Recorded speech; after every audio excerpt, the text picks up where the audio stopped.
वज़ीर-ए-आज़म साहब बहुत बहुत शुक्रिया। हमारे साथ हैं मौलाना तारिक जमील साहब जो कि इस ट्रांसमिशन में अभी हमें ज्वाइन किया। जी अस्सलाम वालेकुम मौलाना तारिक जमील साहब।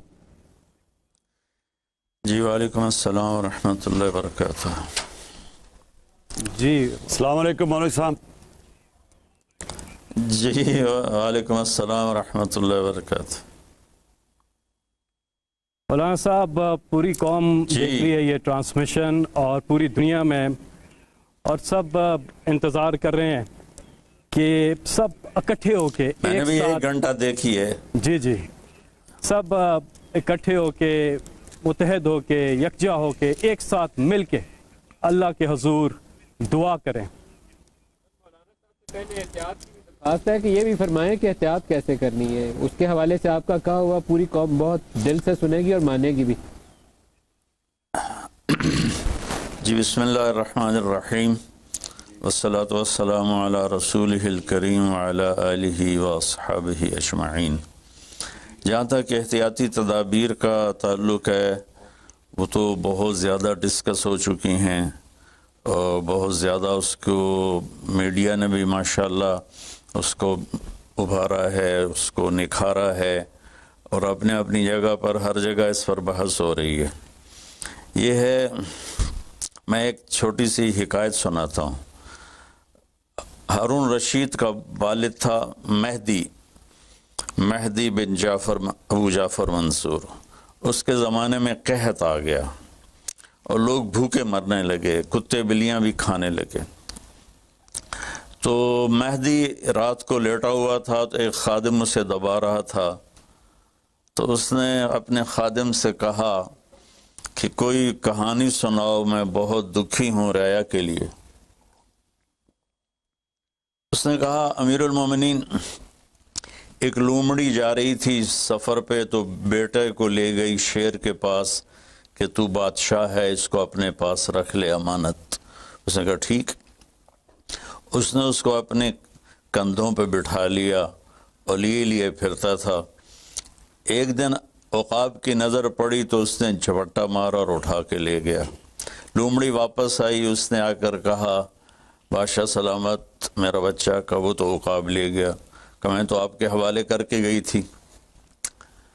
तो शेर ने कहा मेरी बहन, अगर वो ज़मीन की जंगल की आफत होती तो मैं लड़ के दिखाता, वो आसमान की आफत थी, उससे कौन लड़ सकता है। तो फिर उसने कहा अमीरुल मोमिनीन, ये कहत अगर ज़मीन की आफत होती तो आप लड़ते, तो ऊपर से आई आफत है, उससे बात करो जो ऊपर वाला है, तो काम बन जाएगा। उस वक्त की सारी जो थी एग्रीकल्चर ज़राअत वो सारी बारिश पर थी। तो उसने उसी से ही लोटा मुसल्ला मंगवा के वज़ू किया, मुसल्ले पे खड़ा हुआ, सजदे में सर रखा और इतना रोया कि सारा मुसल्ला भीग गया। और ये याद रहे कि वो 3 बर्रे आज़म पर हुकूमत कर रहा था उस वक्त महदी। तो अभी वो मुसल्ले से उठा भी ना था कि अल्लाह ताला ने बादल भेजे और पूरी अब्बासी सल्तनत में बारिश हो गई। मैं माज़रत के साथ इख्तलाफ राय तो हर आदमी को हक़ है। हम जो एक लफ्ज़ इस्तेमाल कर लें लड़ना है, ये आसमानी आफत है, इससे लड़ना नहीं है। इसका इलाज करके अल्लाह को आजिज़ी दिखानी है और अपना सर सजदे में रख के रोना है। इससे हम लड़ नहीं सकते। इस लफ्ज़ को अपनी ज़बान से निकाल दें, चाहे दिल में उसके बारे में कोई तकब्बुर न हो, लेकिन ये लफ्ज़ अल्लाह को पसंद नहीं है कि मुझसे लड़ना चाहते हो। देखने एक छोटे से वायरस से अल्लाह ने सारी दुनिया को हिला के रख दिया। मैं एक हदीस सुना के फिर दुआ करता हूँ। पहले एक दुआ, मा असाबकुम मुसीबतिन फबिमा कसबत ऐदीकुम, तुम पर जो आफत आती है तुम्हारे अपने गुनाहों की कमाई होती है। यंसुरकुमुल्लाह फला गालिब लकुम, मैं तुम्हारा साथी बन जाऊं तो कौन तुम्हें नुकसान पहुंचा सकता है। वइन यख़ज़ुलकुम फमन ज़ल्लज़ी यंसुरकुम मिन बअदि, अगर मैं तुम्हें छोड़ दूं तो फिर कौन सी अटमी ताकत तुम्हें बचाएगी। यमसस्कल्लाहु बिज़ुर्रिन फला काशिफ़ लहू, अगर मैं तुम्हें तकलीफ़ में डालूं मेरे सिवा उसे कोई नहीं टालेगा। और यमसस का बखैरन फला रद्द फضल, अगर मैं इरादा कर लूँ कि मैंने किसी को नहीं होने देना बीमार या मुसीबत में, तो उसके लिए क्या मुश्किल है। एक अमृत तो होता है। 40 दिन इब्राहीम अलैहिस्सलाम आग में बैठे रहे, 40 दिन यूनुस अलैहिस्सलाम मछली के पेट में रहे, वो तो फ़आलुल लिमा युरीद है। तो हम ये जो ज़ाहिरी असबाब इख्तियार कर रहे हैं, इनको भी पूरी तरह इख्तियार करना है, सारी एहतियात करनी है। अगर मस्जिदों में जाने से ये बीमारी फैलती है तो फिर उससे भी अपने आप को रोकना है कि जान की हिफाजत भी हमारे दीन का हिस्सा है। एक दफ़ा बारिश हो गई, हज़रत बिलाल ने अजान दी तो आपने कहा सल्लू फी रिहालिकुम, हम अगर बिलाल ऐलान करो अपने अपने घरों में नमाज पढ़ें, मस्जिद में मत आएँ। हालांकि मस्जिद में आने से कपड़े गीले होने थे या कीचड़, जान का खौफ तो नहीं था, लेकिन मेरे नबी ने अपनी उम्मत पर मोहब्बत और शफकत का ऐसा साया रखा है कि आपने उनको कीचड़ से बचाया, बारिश से बचाया। यहाँ तो ज़िंदगी मौत के मसाइल हैं। बहरहाल बड़े उलमा इसमें जो कहेंगे और हुकूमत जो उनके साथ मीटिंग करेगी, जो हतमी फ़ैसला होगा, तो सबसे पहले हम अपने अल्फाज में तवाज़ु लेकर आएँ कि हमने अल्लाह के सामने झुकना है, आजिज़ी करनी है और अल्लाह को मनाना है कि अल्लाह तू इसको हटा। ये नहीं हट सकती, इसे कोई नहीं हटा सकता। कि अल्लाह कोई अल्लाह का बंदा रो धो के उसे मना ले तो फिर शायद फ़ैसला हो जाए और अल्लाह ताला अपना फ़ज़ल फरमा दे। एक हदीस पे अगर अमल हो जाए तो मुझे अल्लाह की कसम खाकर मैं कहता हूँ ये कोरोना का पता ही नहीं चलेगा कहाँ गया। सिर्फ एक हदीस।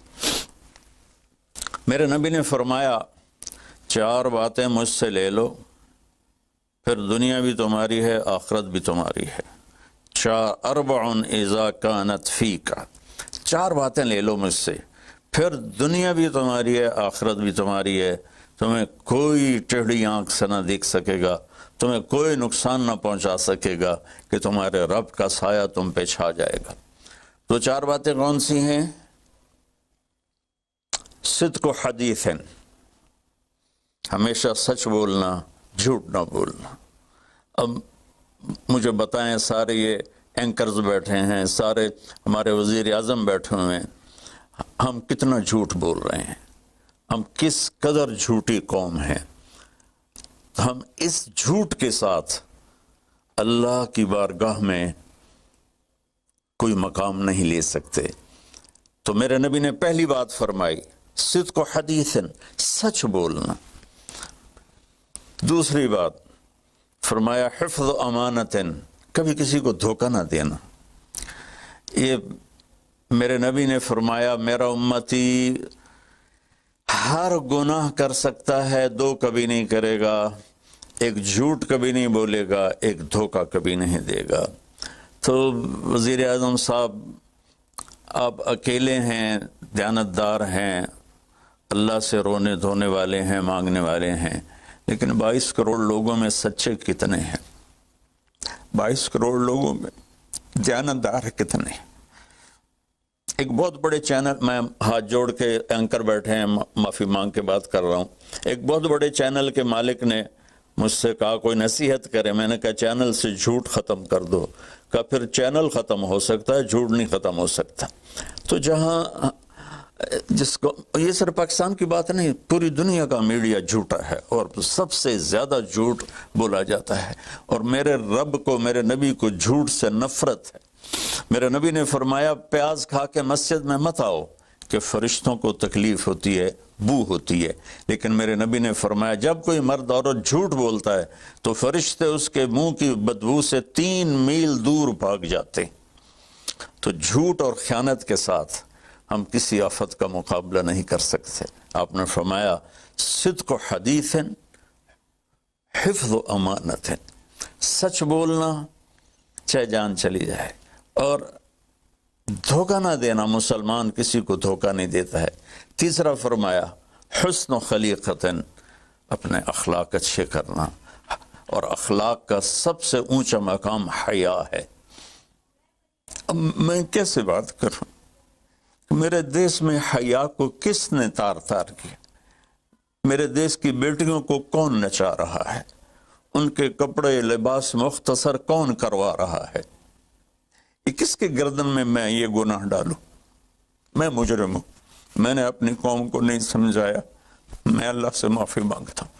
لیکن جب مسلمان کی بیٹی بے حیائی کی طرف چل پڑے اور نوجوان بے حیائی کی طرف چل پڑے تو اللہ کی رحمت، سب سے زیادہ عذاب قوم لوط پر آیا کہ وہ بے حیائی میں ساری باؤنڈریز کراس کر گئے تھے، تو اللہ تعالیٰ نے ان پر 5 عذاب بھیجے۔ 5، کسی قوم پہ 5 عذاب نہیں آئے، ایک ہی عذاب آتا تھا، ان پر 5 عذاب آئے۔ تو تیسری بات میرے نبی نے فرمائی ہے کہ حیا والے بنو، حیا والے بنو۔ لیکن میری نسل ہے، مجھ سے خان صاحب نے بات کی تھی پہلی دفعہ کہ میں چاہتا ہوں کہ میری یوتھ اللہ کے نبی کے ساتھ جڑے، چونکہ جو ہمارے کالج ہیں، ہماری یونیورسٹیز ہیں، ہمارے خاص طور پر جو یہ پرائیویٹ سکولز ہیں، یہ امت کو، نوجوانوں کو اللہ رسول سے کاٹ رہے ہیں۔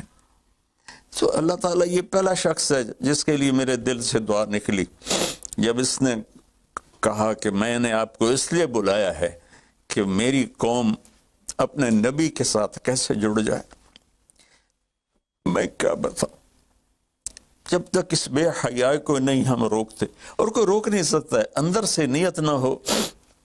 سرنڈو ماڈل اسکول میں میں نے میٹرک کیا ہے، ہمارے ایک وارڈن، میں ہاسٹل میں رہتا تھا، وہ آ گیا، نمازی تھے، انہوں نے نماز کی سختی کر دی، ہم بے وضو جا کے کھڑے ہو کر نماز پڑھ لیتے تھے، بے وضو، کیونکہ ڈنڈا انسان کو انسان نہیں بناتا ہے جب تک انسان اپنے من میں ڈوب کر پا جا سراغ زندگی۔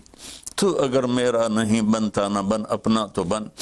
یہ تو اپنے اندر دل دریا سمندروں ڈوگے، کون دلاں دیاں جانے ہو، وچے بیڑے وچے جھیڑے وچے ونج مہانے ہو۔ میری قوم جھوٹ چھوڑ دے، میری قوم بددیانتی چھوڑ دے، میری قوم بے حیائی چھوڑ دے۔ وعفت فی تہمت، آخری بات میرے نبی نے کہا، اور رزق حلال کھاؤ، رزق حلال کھاؤ، رزق حلال جو صبح سے شام تک، من امسا کالن بعمل یدہ امسا مغفور لہ، جو صبح سے شام تک رزق حلال میں تھک جاتا ہے، اس دن کے سارے گناہ معاف ہو جاتے۔ تو میں وزیر اعظم صاحب سے اپیل کروں گا کہ پوری قوم سے جیسے ڈونیشن مانگا ہے، ایسی پوری قوم سے چلے۔ میں آپ کی طرف سے اپیل کرتا ہوں کہ کل یا آج رات رمضان کی آئے گی، ساری قوم 2 نفل پڑھے اپنے اپنے گھروں میں، اور ایک تسبیح لا الہ الا انت سبحانک انی کنت من الظالمین، جس کو یاد ہے پڑھ لے، جس کو نہیں یاد ہو استغفر اللہ کی ایک تسبیح پڑھ لے، اور پھر سب اللہ کے سامنے ہاتھ جوڑ کے معافی مانگ۔ اور اللہ تعالیٰ کہتا ہے ما من یوم الا والبحر یستاذن فی ان یغرق ابن آدم، روزانہ، یہ مسند احمد کی روایت، روزانہ سمندر کہتا ہے یا اللہ اجازت دے میں چڑھ جاؤں اور ان کو بہا دوں۔ والارض تستاذن فی ان تبتلعہ، زمین کہتی ہے اللہ مجھے اجازت دے میں ان بے حیاؤں کو نگل جاؤں، ان جھوٹوں کو، ان بدماشوں کو، اس مافیا کو میں نگل جاؤں۔ تو والملائکۃ تستاذن فی ان تعجلہ وتہلکہ، فرشتے اللہ سے کہتے ہیں یا اللہ تو ہمیں اجازت دے ہم ان کا صفایا کریں۔ میرا اللہ کہتا ہے دعو عبدی فانا اعلم بعبدی منکم، جاؤ جاؤ اپنا کام کرو، یہ میرا بندہ ہے اور میں جانوں میرا بندہ جانے۔ ان کان عبدکم فشانکم بہی، تمہارا بندہ ہے تو مار دو، ان کان عبدی فمنی ولی منی ولی عبد، اگر میرا ہے تو میں انتظار کروں گا، میں انتظار کروں گا۔ پچھلی قوموں میں ایک طوائف نے کتے کو پانی پلایا تو اللہ نے اس کی بخشش کر دی، معاف، ہم تو مائل بکرم ہیں، کوئی سائل ہی نہیں، کوئی مانگنے والا تو ہو۔ ان 4 چیزوں نے ہماری ہر چیز بکھیر دی، توڑ دی۔